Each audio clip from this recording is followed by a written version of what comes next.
के लिए। वेबिनार किस लिए हमने रखा है, तो आप यहाँ पे देख सकते हैं नेशनल एजुकेशन पॉलिसी।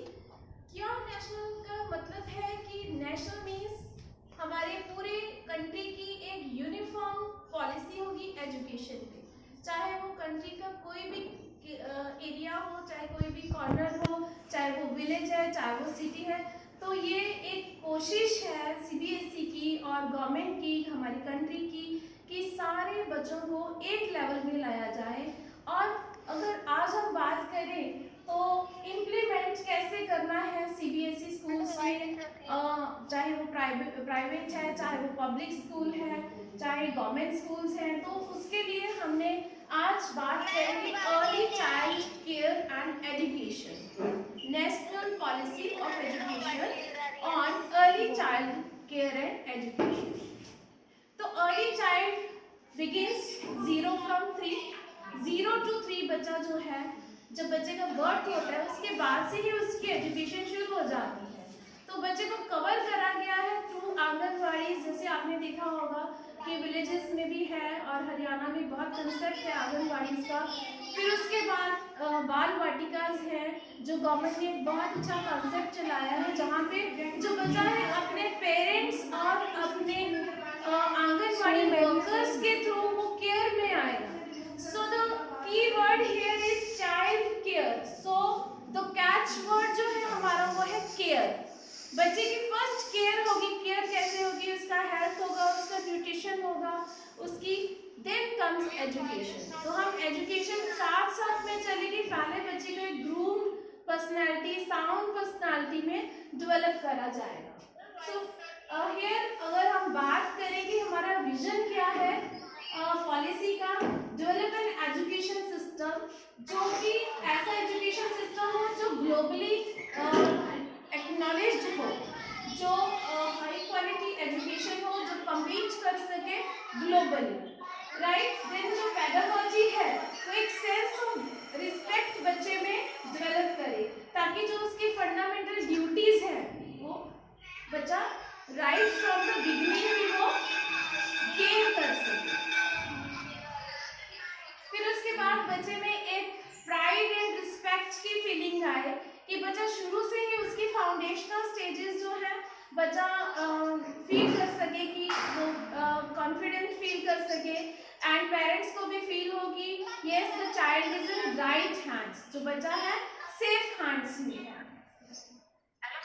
की प्रिंसिपल्स अगर हम बात करें कि एनएलपी की क्या है, रिस्पेक्ट फॉर डाइवर्सिटी, मतलब जो बच्चा है अपने उसका करिकुलम ऐसा हो कि बच्चे को कोई लैंग्वेज बैरियर ना हो, बच्चा बहुत अच्छे से साउंड भी ग्रो कर सके।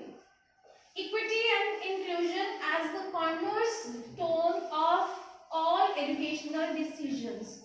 Then community participation, इसमें जो बच्चे का पेरेंट है और जो टीचर है वो सब मिलके पार्टिसिपेट करें, और जैसे कि ये 21st सेंचुरी तो बच्चा हमारा रेडी हो उन टेक्निक्स के साथ, टेक्नोलॉजी के साथ वो साउंड डेवलपमेंट हो सके। एंड देन कंसेप्चुअल अंडरस्टैंडिंग के it is very much clear कि रोड लर्निंग ना हो बच्चे की, तो बच्चे के कंसेप्ट्स जो वो बिल्ड हो, रादर देन जो भी एग्जाम्स हैं बच्चे को ऐसा नहीं है कि बच्चे को हमने प्रेशराइज करना है। तो ये पॉलिसी फोकस करेगी इन पॉइंट्स के ऊपर, जहां हमें बच्चे को एक अंडरस्टैंडिंग के साथ ग्रो करवाना है। बच्चे को ऐसी एजुकेशन देनी है जहां में बच्चा साउंड ग्रो कर सके। देन उसकी कैपेबिलिटीज जो है, बच्चे की डिफरेंट लर्निंग एरियाज हैं और बच्चे की डिफरेंट कैपेबिलिटीज हैं, हम उनको यूटिलाइज कर सके मैक्सिमम, और बच्चे की एजुकेशन जो है वो फोकस कर सके बच्चे के क्रिटिकल थिंकिंग के ऊपर, कि बच्चा सोच सके कि व्हाई पर्टिकुलर थिंग हैपेंस, वो अपने आप से उसको आइडिया हो, नॉलेज हो, उसको ये ना हो कि हम बताएं कि बच्चे ये कोई चीज होती है तो ये ऐसे होती है, तो बच्चा खुद से उसको लर्न कर सके, और उसकी जो असेसमेंट है वो रेगुलर होनी चाहिए। तो अब हम आते हैं फर्स्ट जो करिकुलर है, पेडागोजिकल स्ट्रक्चर जो है कैसे फ्रेम करा गया है। तो यहाँ पे वेरी क्लियर है कि पहले हमारा 10+2 सिस्टम होता था। गवर्नमेंट स्कूल्स में जो बच्चा आता था वो 6 साल की उम्र में आता था, और ऐसे बच्चा जैसे 1 to क्लास 10 तक एक ही सिस्टम होता था जहाँ पे बच्चे को कॉमन सब्जेक्ट्स सब बच्चों को पढ़ाए जाते थे। फिर +2 में जाके बच्चा डिफरेंट सब्जेक्ट सीखता था, उसको ऑप्शन होती थी कि वो खुद से सब्जेक्ट ले सके। लेकिन अब क्या है सिस्टम में, जो हमारा नया सिस्टम है ये 5+3+3+4। तो 5 में जो फर्स्ट 5 इयर्स हैं बच्चे के, तो यहाँ पे बच्चा जो है हमारा 3rd to 6, 0 to 3 इयर्स तक वो आंगनवाड़ी में है या पेरेंट्स के कोलैबोरेशन के साथ वो स्टडी करेगा, रीड करेगा, जो नॉलेज गेन करेगा, वो प्रिपेयर होगा स्कूल के लिए, ताकि बच्चे को एकदम से शॉक नहीं लगे। He is very much prepared to come to the school, ताकि पेरेंट्स भी अवेयर हो कि उन्होंने बच्चे को इतना तक रेडी करना है, प्रिपेयर करना है कि बच्चा स्कूल में आके अपने आप को एडजस्ट कर सके। तो यहाँ पे जो फर्स्ट 3 इयर्स है, 0 to 3 इयर्स का बच्चा जो है, 3 साल तक के बच्चे को आंगनवाड़ी में ट्रेनिंग मिलती है या घर में ट्रेनिंग मिलती है। तो यहाँ पे पेरेंट्स का रोल है सबसे ज़्यादा कि वो बच्चे को किस तरह से घर में एजुकेट करेंगे। एजुकेशन मीन्स उसके मॉरल्स को बिल्ड करना, उसके एथिकल्स को बिल्ड करना, उसके बिहेवियर को बिल्ड करना, उसकी पोलाइट लैंग्वेज को, गुड मैनर्स को। ये बहुत ही वास्ट कंसेप्ट है जो हम धीरे धीरे आपको ओरिएंटेशन प्रोग्राम्स के थ्रू समझाएंगे कि आपको घर पे ये कॉन्टिन्यूस एफर्ट रहनी चाहिए कि आपने ये कैसे करनी है। देन कम्स 2 इयर्स, जहाँ पे बच्चा फर्स्ट एंड सेकेंड में है। तो जब हमारे पास 3 साल का बच्चा आएगा, nursery, LKG, UKG, 3 to 6 years हमारे पास बच्चा यहाँ पे कवर करेगा। 3 to 6 इयर्स एज जो बच्चा नर्सरी में आया, तो वहाँ पे पेरेंट्स एंड टीचर्स के साथ उसकी क्या स्टडी रहेगी अब मैं आपको ये बताऊंगी। जो प्रेपरेटरी स्टेज है ये बताई गई है फाउंडेशनल स्टेज। जो ये 5 इयर्स होंगे बच्चे के, ये फाउंडेशनल स्टेज बोला गया है। फाउंडेशनल स्टेज में बच्चे को सिर्फ मल्टी लेवल्स पे उसको एजुकेट करा जाना है। उसकी जो स्टडी है वो प्ले बेस्ड होगी, एक्टिविटी बेस्ड होगी। तो यहाँ पे बच्चे को हमने इस वे में ग्रूव करना है कि बच्चे के एथिकल स्ट्रॉन्ग होंगे और बच्चा एक ग्रुप में अपने आप को एडजस्ट करना सीखेगा। तो बच्चे के ऊपर बहुत ज़्यादा प्रेशर नहीं होगा, ना रोट लर्निंग पे होगा, बच्चे को प्ले वे मेथड में सिखाया जाएगा, इस वे में उसका स्ट्रेस होगा। और बच्चे को सिर्फ बेसिक कंसेप्ट सिखाए जाएंगे, जहाँ पे बच्चा सिर्फ न्यूमेरिकल सीखेगा, नंबर राइटिंग सीखेगा और बच्चा अल्फाबेट राइटिंग सीखेगा, राइट। फिर उसके बाद आती है प्रेपरेटरी स्टेज। प्रेपरेटरी स्टेज जो है ये प्ले वे मेथड में होगी। बच्चे को मोटिवेट करा जाएगा कि कि वो चीज़ों को डिस्कवर करे, अपने आप से लर्निंग जोन में आए और उसकी जो एक्टिविटी बेस्ड लर्निंग होगी, इंटरैक्टिव क्लासरूम्स होंगे और technology will play a best role. तो हम अभी इस वेबिनार में इन फाउंडेशनल स्टेजेस की ही बात करेंगे। तो ये एक है शिफ्ट है, जो एक बड़ा इसका बेनिफिट है कि shift to competency based teaching, learning and assessment. So सबसे पहले टीचर भी इसी वे में ट्रेन करे जाएंगे, राइट फ्रॉम आंगनवाड़ी टीचर्स जो हैं। तो उसका एक ड्रॉबैक होता था कि जो आंगनवाड़ी टीचर्स थे वो ट्रेंड नहीं होते थे और उनके पास कोई सर्टिफिकेशन या बहुत कम लोग ऐसे अंडर ट्रेनिंग जो होते थे, तो उनकी टीचिंग कैपेसिटी नहीं थी, ना ही उनके पास इतनी फैसिलिटीज होती है, ना ही टेक्नोलॉजी होती है, जिस वजह से ये लैप्सेस होते हैं। तो learning and assessment side by side चलेगी। तो बच्चे के सबसे पहले जो है, पहले हम यहाँ पे जो फिगर्स हैं बहुत अच्छे से बता रही है कि this is pile of books, काफ़ी सारी बुक्स हैं।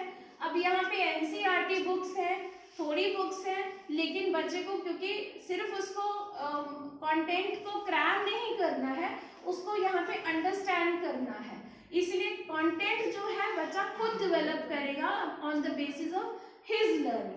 So critical thinking and creative thinking is must in today's scenario. इस चीज को, इस कैचवर्ड को बहुत ही ज़्यादा वैल्यू करा गया है, जहाँ पे 21st सेंचुरी क्लासरूम में बच्चे को क्रिटिकल थिंकिंग पे, जिसमें उसका अपना ब्रेन शार्प हो सके और वो हर तरह के फील्ड में जैसे भी उसके इंटरेस्ट हैं, जिस तरह के भी उसके स्किल्स हैं, वो उसमें आगे बढ़ सके. Shifting traditional assessments to competency focused. और ट्रेडिशनल पेन पेपर टेस्ट के अलावा जो है असेसमेंट्स होंगी अदर देन फ्रॉम जो पेन पेपर टेस्ट है, उसकी जो बच्चे की कॉन्टिन्यूस इवैल्यूएशन होगी, क्लासरूम में होगी, पीयर लर्निंग में होगी, जिस वजह से जो असेसमेंट है वो बहुत ही फोकस्ड हो जाएगी. Track students progress comprehensively and frequently and design tools and resources to acquire learning outcomes. तो बच्चे के ऐसे ही tools and resources उसकी requirement के according ही generate करे जाएंगे. तो ये बता रहे हैं कि अगर बच्चा कोई किस तरह के इंटरेस्ट है, किस तरह का उसका कैपेबिलिटीज है और किस तरह के फील्ड में वो जाना चाहता है, तो वो अर्ली स्टेजेस में ही जा सकता है, जिसमें बच्चे को स्पोर्ट इंटीग्रेटेड होगा, आर्ट इंटीग्रेटेड होगा, learning in classroom for holistic development. कि ये चीजें जो है arts and creativity, this is the part of education. Okay, moving on to next. अब आ जाता है हमारा salient features of stages in school. So सबसे पहले जैसे मैंने बताया फाउंडेशनल स्टेज, अगर हम पीपीटी को देखें तो इसमें सारी जो लर्निंग है वो एक्टिविटी बेस्ड रहेगी, प्ले वे रहेगी और early childhood care and education की जो पेडागॉजी है उस पर वर्क करा जाएगा. टूल्स एंड रिसोर्सेज डेवलप करे जाएंगे, टीचर्स की इंटीग्रेटेड ट्रेनिंग होगी, जिसके थ्रू जो it is not only education, it is the care, जहाँ पे केयर में बच्चे की हेल्थ भी आएगी, न्यूट्रिशन भी आएगा, बच्चे का बिहेवियर भी आएगा, बच्चे की ओवरऑल होलिस्टिक डेवलपमेंट पे फोकस करा जाएगा. तो बच्चे का बिहेवियर और उसकी हाइजीन और क्लीनिनेस, ये फाउंडेशनल स्टेजेस में ही ये जो है कंसेप्ट्स बच्चे के बिल्ड करे जाएंगे.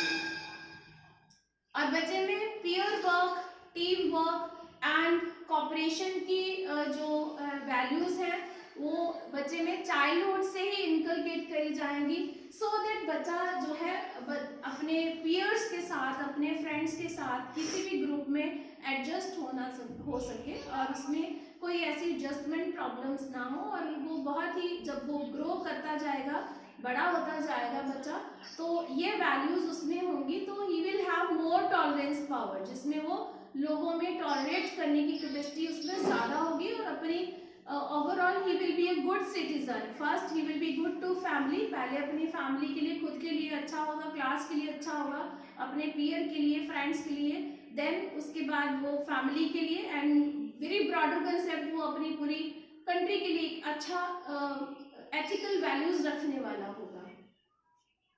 प्रेपरेटरी स्टेज में अगर हम बात करें कि this is gradual transition from play based learning to more formal classroom learning. तो जो प्रेपरेटरी स्टेज के बच्चे हैं, जहाँ पे बच्चे को पहले फाउंडेशनल एक हमने बिल्ड कर दिया, उसके बाद वो धीरे धीरे क्लासरूम लर्निंग के लिए आएगा, रेडी हो जाएगा, सब्जेक्ट्स, वो डिफरेंट सब्जेक्ट्स की कैपेसिटी को लर्न कर सकेगा. एंड इसके लिए इंटरैक्टिव टीचिंग लर्निंग होगी. टीचर्स के सेमिनार्स हैं जो अभी भी रेगुलर होते हैं और आगे भी that will be an important part of teachers grooming session. Then introduction of subjects including physical education, art, languages, science and mathematics. तो और emphasis किस पे होगा, जो stress होगा, focus होगा, वो होगा रीडिंग पे, राइटिंग पे एंड स्पीकिंग पे. तो अब मैं आपको यही जो फाउंडेशनल स्टेज है इसी के ऊपर और डिटेल में बताऊंगी कि सबसे पहले जो है हमने कैच वर्ड इनका है वाइज इन्वेस्टमेंट, जहाँ पे बच्चे की जो फाउंडेशन है, एक बच्चे के अंदर अगर हम ऐसी वैल्यूज इनकलकेट करते हैं, अगर उसकी फाउंडेशन स्ट्रांग है तो वो बच्चा आगे बड़ा होके एक बैलेंस्ड पर्सनालिटी बनेगा और he will not be a failure, और वो किसी न किसी फील्ड में कहीं ना कहीं वो जरूर सक्सेस इंटरेस्टफुल होगा। फिर बच्चे की अगर हम बात करें प्रीवियस स्लाइड्स में, अगर हम देखें, अगर हम फाउंडेशन स्टेजेस में देखें, जब बच्चा हमारे पास 0 through 3 इयर्स का है, अगर हम पेरेंट्स को ये बताते हैं कि जो हमारे बच्चे की कॉग्निटिव डेवलपमेंट है वो इसी स्टेज में होती है, और ये जो फाउंडेशन ईयर्स हैं जहाँ पे बच्चा नर्सरी एलकेजी यूकेजी करता है और फर्स्ट सेकंड करता है, उसमें बच्चे की मैक्सिमम ब्रेन की डेवलपमेंट तब होती है। बच्चा मैक्सिमम लर्निंग कैपेसिटी तब इंक्रीज करता है अपनी, और ग्रास्पिंग पावर भी उसकी बहुत ज़्यादा होती है, क्योंकि वो अभी बहुत इनिशियल स्टेजेस में है और उसका इंटरेस्ट लर्निंग में बहुत ज़्यादा रहेगा। तो अब एक क्वेश्चन ये भी आता है कि हमने इसको क्यों इसके ऊपर फोकस कर रहे हैं, ताकि हमारे पेरेंट्स को पता चले कि जो प्रीवियस पॉलिसीज थी वो एक तो यूनिफॉर्म नहीं थी, या उनमें कोई ना कोई लैगिंग्स थी जहाँ पे हम बच्चे की कैपेबिलिटीज को मैक्सिमम या ऑप्टिमल अचीवमेंट नहीं कर पा रहे थे, एंड उसमें पेरेंट्स के कॉपरेशन की भी ज़रूरत रहती है, और वो जो नहीं होता था पेरेंट्स का, या टीचर कैपेसिटी नहीं होती थी, या आंगनवाड़ी वर्कर्स जो ट्रेन नहीं होते थे, उस वजह से उसमें कुछ लैप्सेस रहते थे। सो अब इसमें स्पेसिफिक फोकस किस चीज पे होगा, तो आपको पता होना चाहिए कि जब आपका बच्चा आंगनवाड़ी में जाएगा तो वो बच्चा ट्रेंड हैंड्स में होना चाहिए, आंगनवाड़ी वर्कर्स जो है वो ट्रेंड होने चाहिए। फिर बच्चा जब स्कूल प्रिपेयर्डनेस हो जाएगी, उसमें स्कूल के लिए रेडी हो जाएगा बच्चा, तो फिर वो इस नर्सरी में आएगा, एलकेजी में आएगा, यूकेजी में, जो भी बच्चे जिस भी लेवल में आएंगे हमारे पास, वो इजीली लर्निंग कैपेसिटी उनकी बिल्ड हुई होगी, बिकॉज उनका ऑलरेडी बिहेवियर रिफाइंड होगा। और इस स्टेज में हमने सबसे ज़्यादा वर्क उनकी रीडिंग पे करना है, रीडिंग पे, रिकॉग्निशन पे, और उनके अडेप्टिव बिहेवियर पे करना है, मैथ्स पे करना है, लैंग्वेज पे करना है। तो बेसिकली 2 सब्जेक्ट्स होंगे जो बच्चे को जहाँ पे फोकस करना है, that one is language, second is number work. तो ऑलरेडी कुछ वर्क बुक्स हैं जिनके ऊपर बच्चा काम करेगा, और बच्चे का रिटन वर्क कम होगा कि बच्चे को लिखना कम होगा, और बच्चा रीडिंग ज़्यादा करेगा और रिकग्निशन ज़्यादा करेगा, और जिसके बेसिस पे बच्चे की जो अंडरस्टैंडिंग है वो और डेवलप होगी। देन इसमें अडेप्टिव असेसमेंट आएगी, जहां में